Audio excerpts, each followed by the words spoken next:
যে কোনো ধরনের এবং যে কোনো বিষয়ের প্রশ্ন ও উত্তর সবার আগে পাওয়ার জন্য আমার এই চ্যানেলটি সাবস্ক্রাইব করুন। চলুন কথা না বাড়িয়ে ভিডিওটা শুরু করা যাক। ফার্স্ট প্রশ্ন, কোন বেদ থেকে সঙ্গীত চর্চা শুরু করা হয়? উত্তরটি হলো সামবেদ থেকে সঙ্গীত চর্চাকে শুরু করা হয়। উত্তরটি হলো সামবেদ থেকে সঙ্গীত চর্চাকে শুরু করা হয়। নেক্সট প্রশ্ন, চাঁদের কোন বায়ুমণ্ডল নেই? উত্তরটি হলো মধ্যাকর্ষণ ক্ষমতার জন্য চাঁদের কোনো বায়ুমণ্ডল নেই। নেক্সট প্রশ্ন, ভারতের জাতীয় জলচর প্রাণীর নামকে কি বলা হয়? উত্তরটি হলো ডলফিন বলা হয় ভারতের জাতীয় জলচর প্রাণীকে।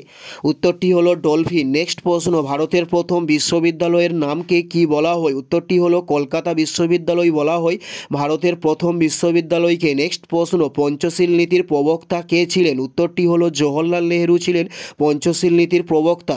উত্তরটি হলো জওহরলাল নেহেরু। নেক্সট প্রশ্ন, বিশ্ব ব্যাংকের সদর দপ্তর কোথায় অবস্থিত হয়েছে? উত্তরটি হলো ওয়াশিংটন ডিসিতে বিশ্ব ব্যাংকের সদর দপ্তর অবস্থিত হয়েছে। উত্তরটি হলো ওয়াশিংটন। নেক্সট প্রশ্ন, ভারতের সবচেয়ে খরা রাজ্য কোনটিকে বলা হয়? উত্তরটি হলো রাজস্থানকে বলা হয় ভারতের সবচেয়ে খরা রাজ্য।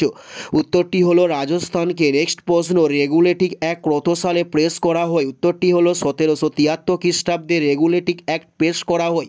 নেক্সট প্রশ্ন, চতুরাশ্রমের মধ্যে কোন আশ্রমটি প্রথম আশ্রম? উত্তরটি হলো বক্রচর্যের আশ্রমকে বলা হয় চতুর আশ্রমের মধ্যে প্রথম আশ্রম। নেক্সট প্রশ্ন, কৃষাণঘাট কার সমাধিস্থল? উত্তরটি হলো চরণ সিংয়ের সমাধিস্থলের নাম হলো কৃষাণঘাট।